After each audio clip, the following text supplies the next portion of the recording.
કેમ છો YouTube family આપણા બ્લોગ જોતા હોય મજા જ આવતી હોય બાકી જય માતાજી જય શ્રી રામ ને આપણા આજે જવાનું છે અહીંયા ખબર છે ઉના જવાનું છે ને આપણે પિંપરામાં ગણપતિ બેઠેલા છે ઉના શહેરની અંદર જ્યાં ગણપતિ બેઠેલા આપણે એના જોવા જવાના છે ભાઈ જવાના છે અને મમ્મી પણ જવાના છે સાથે તો ચાલો આપણે નીકળીએ ગાડી લઈને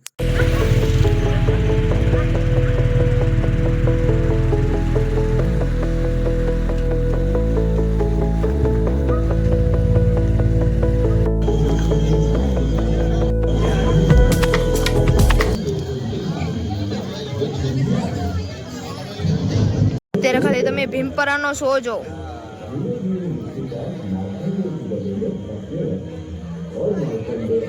અત્યારે આપણે આવી ગયા ભીમપરા અને ભીમપરાનો તમે જો ખાલી નજારો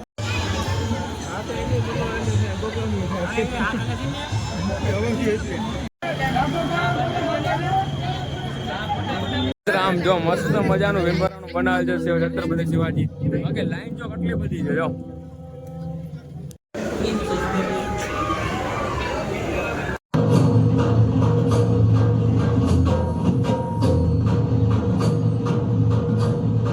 हर साल नए नए दृश्य को प्रस्तुत करने की परंपरा का पालन करते हुए इस साल मंडल प्रस्तुत करते हैं पौराणिक दृश्य मार्कंडेय की शिव भक्ति। मार्कंडेय की शिव भक्ति। ऋषि मृकुंडु और मृदुति के विवाह को होकर काफी वर्ष हो चुके थे, लेकिन उनको संतान का सुख प्राप्त नहीं हुआ था। संतान सुख नहीं, इसीलिए वो हमेशा उदास रहते थे। संतान प्राप्ति की इच्छा से उन्होंने भगवान शिव शंकर जी की घोर तपस्या की शुरुआत की। ऋषि पति पत्नी की असाधारण सरल बुद्धि से प्रसन्न होकर भगवान भोलेनाथ साक्षात प्रकट हो गए।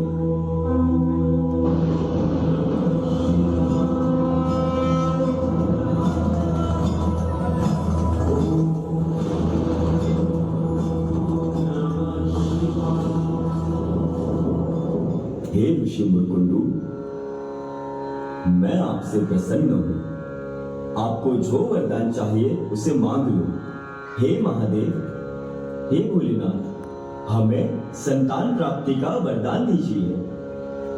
मैं आपको 2 पर्याय देता हूं। उन 2 पर्याय में से आपको एक पर्याय चुनना होगा। पहले पर्याय के अनुसार मैं आपको एक ऐसा पुत्र दूंगा जो अत्यंत बुद्धिमान और धर्म का आचरण करने वाला होगा, लेकिन उसकी जीवन आयु केवल 16 साल की ही होगी। और दूसरे पर्याय के अनुसार दीर्घ आयु वाला लेकिन दुष्ट स्वभाव वाला और सुस्त स्वभाव का पुत्र होगा। हे महादेव, हमें बुद्धिमान और कीर्तिमान पुत्र प्राप्ति का वरदान दीजिए। तथास्तु।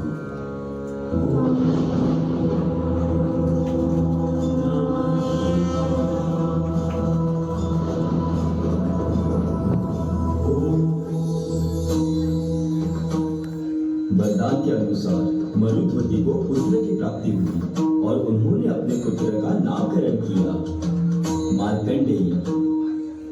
मार्कंडेय अत्यंत बुद्धिमान और भगवान शिव शंकर जी के निष्ठावान भक्त थे। मार्कंडेय अल्प आयु होने की वजह से उसकी बढ़ती उम्र के साथ ऋषि मृकुंडु और मृदुति की चिंता भी बढ़ने लगी। उनकी चिंता का कारण पूछने पर महादेव जी की भविष्यवाणी के बारे में उन्हें पता चला और इस समस्या के समाधान करने के लिए मार्कंडेय ने महामृत्युंजय मंत्र का जप करना शुरू किया। ओम त्र्यंबकं यजामहे सुगंधिं पुष्टिवर्धनम् उर्वारुकमिव बन्धनात् मृत्योर्मुक्षीयमामृतात्। ओम त्र्यंबकं यजामहे सुगंधिं पुष्टिवर्धनम् उर्वारुकमिव बन्धनात् मृत्योर्मुक्षीयमामृतात्। ओम त्र्यंबकं यजामहे सुगंधिं पुष्टिवर्धनम् उर्वारुकमिव बन्धनात् मृत्योर्मुक्षीयमामृतात्। वेद की शिवलिंग के सामने एक पैर पर खड़े होकर मार्कंडेय शिव आराधना में लीन थे। उनके 17वें वर्ष का पहला दिन आज हो गया और भविष्यवाणी के अनुसार यमदेव के 2 दूत मार्कंडेय के प्राण हरण करने के लिए पृथ्वी पर आए। लेकिन मार्कंडेय की तपस्या का तेज इतना प्रखर था कि यम के दोनों दूत उनके पास तक नहीं पहुंच पाए। यमराज क्रोधित हो गए और मार्कंडेय को ले जाने के लिए वो खुद ही आ गए।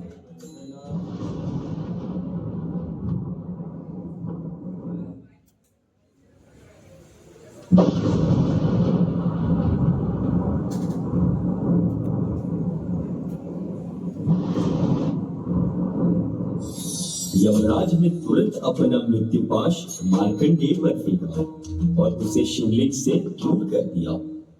धीरे धीरे मृत्युपाश मार्कंडेय के गले में फंसने लगा और मार्कंडेय असहाय होकर रोने लगा। लेकिन उस अवस्था में भी उनकी वो शिव आराधना जारी ही रही।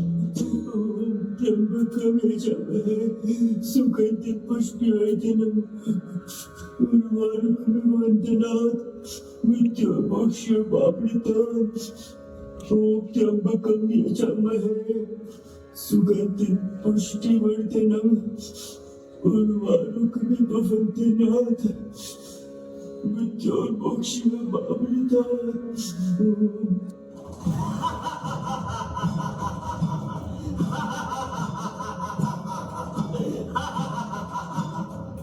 मैं तेरे प्राण हरण करने के लिए आया हूँ मार्कंडेय, चल मेरे साथ।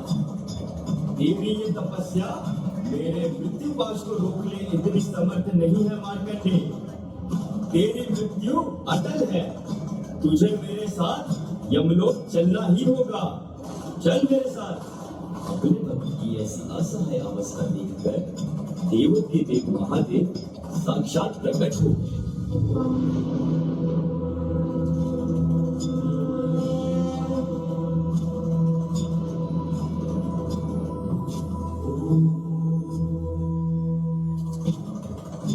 हे यमराज, मेरा नाम स्मरण करने वाले भक्तों को व्यर्थ परेशानी ना पहुंचाओ।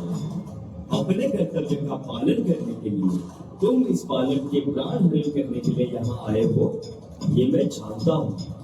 लेकिन ये मेरा भक्त मेरा ही नाम स्मरण करने में लीन है, उसके प्राण लेना तुम्हारे लिए अब मुश्किल है यमराज, क्योंकि मैं मार्कंडेय को दीर्घ आयु का वरदान देने वाला हूँ। क्षमा कर दो महादेव, क्षमा कर दो। मैं अज्ञानवश होकर इस बालक के प्राण हरण करने आया हूँ, लेकिन ये दिव्य बालक आपका परम भक्त है। आपके आदेश के बिना इस बालक के प्राण हरण करने का सामर्थ्य मुझ में नहीं है। भोलेनाथ क्षमा करें, क्षमा करें त्रिनेत्रधारी, मुझे क्षमा करें। और इस तरह देवों के देव महादेव से दीर्घ आयु का वरदान प्राप्त करके मार्कंडेय अपने घर लौट आए।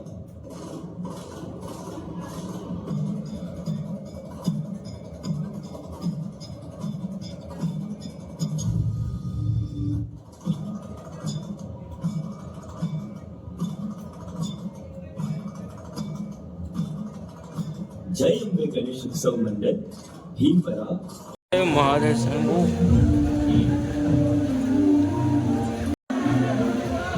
આપણે અંદર ગુફામાં અત્યારે ગડી ગયા છે। ગુફામાં ખાલી જો કેવી મજા આવે, જો ખાલી મિત્ર આપણે ભીમપરાના મિત્ર જો ખાલી આગળ કેવી રીતે કરીએ ને આ બ્લોગમાં ખાલી છે ને કન્ટિન્યુ રહેજો, જોજો આખો બ્લોગ।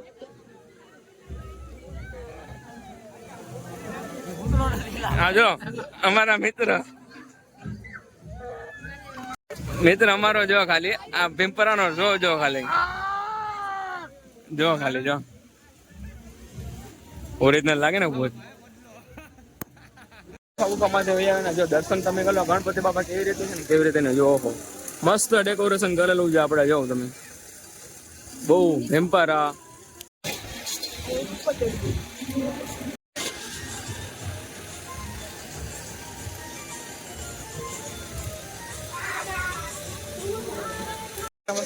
बहार निकली अमारे कोई टिकट बिकट लई हो तो बधु टिकट है लई ले।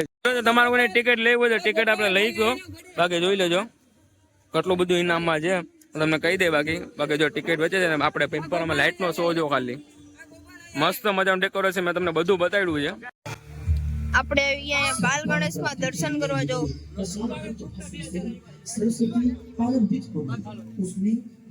મસ્ત બાલ ગણેશમાં વયા વયા આપણે ખાલી જોવો તમે ખાલી ડેકોરેશન જો કેવો નજારો છે આમ કેટલી મહેનત કરેલી જો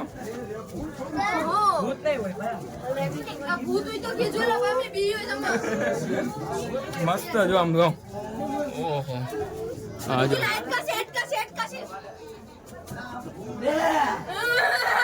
અંધારું અંધારું અંધારું મને બીક લાગે મને બીક લાગે મને બીક લાગે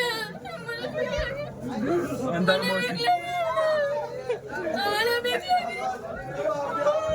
મને બીક લાગે મિત્ર અમારા ફ્રેન્ડ જોઈ લે અહીંયા ઓરિજિનલ લાગે ને ઓરિજિનલ ખુદ લાગે જો બાકી અંધારું આ લાઇટિંગ પણ જો જીરો નાખેલા છે ઓરિજિનલ नरेश के डरावे सुस्वागतम सुस्वागतम सुस्वागतम बाल गणेश मित्र मंडल सभी गणेश भक्तों का हार्दिक स्वागत करता है. ये कथा है नाथ पंथ के महान तपस्वी गोरखनाथ की. देवादिदेव महादेव के अनुग्रह से और प्रभु दत्तात्रेय से दीक्षा पाकर मच्छिंद्रनाथ तीर्थ यात्रा के लिए चल पड़े. मथुरा, काशी ऐसे पवित्र स्थानों से यात्रा करते करते वे बंगाल प्रांत के चंद्रगिरी गांव पहुंचे. चंद्रगिरी गांव में सर्वोपदयाल नामक एक धर्मशील ब्राह्मण रहता था. उसकी पत्नी सरस्वती अत्यंत गुणवान और धार्मिक थी, परंतु वो संतान सुख से वंचित थी. संतान के बिना उसका घर सूना था. दोनों पति पत्नी अत्यंत दुखी थे. एक दिन भिक्षा मांगते मांगते मच्छिंद्रनाथ उनके द्वार पहुंचे. अलख निरंजन अलख निरंजन अलख निरंजन माई भिक्षा दो. ओम भवति भिक्षाम देहि माई अलख निरंजन. माई तुम इतनी दुखी क्यों हो? तुम्हें किस बात की चिंता है? मुझे बताओ माई अलख निरंजन. क्या बताऊं महाराज महाराज महाराज मेरे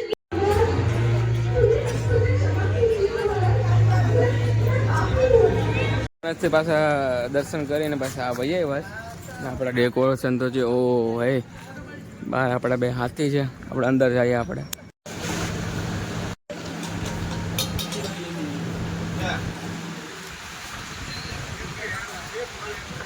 મસ્ત બનાવેલું છે જો ખાલી આપણે આર્મી સેના બાકી ગણપતિ બાપા તમે જોઈ લો મસ્ત મજાના હા હા હવે બીજી ઠેકાણે આપણે દર્શન કરવા જઈએ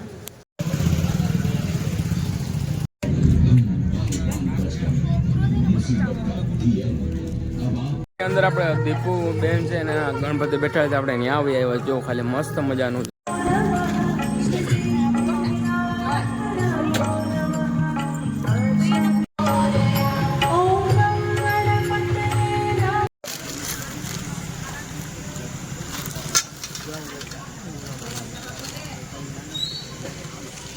ની અંદર આપણે કેટલા ગણપતિ બેઠેલા છે તમને બધું બતાવ્યું પણ ઉના શહેરની અંદર એટલા મસ્ત ગણપતિ બેઠેલા છે આપણે તમને જોવું ખાલી બહુ મજા આવશે બાકી જો રસ્તો અને પાછા દર્શન કરવા એવા કે કેટલા ગ્રુપ પ્રમાણે છે ને બેઠેલા હોય હું તમને બતાડો મહાદેવ મહાદેવ જો કેટલી મસ્ત મજાને આમ બનાવેલું છે જો મસ્ત મૂર્તિ ને આપણે કેવું આમ કેટલી મહેનતથી બનાવે છે જો તમે એ અમારું ઉના શહેર હો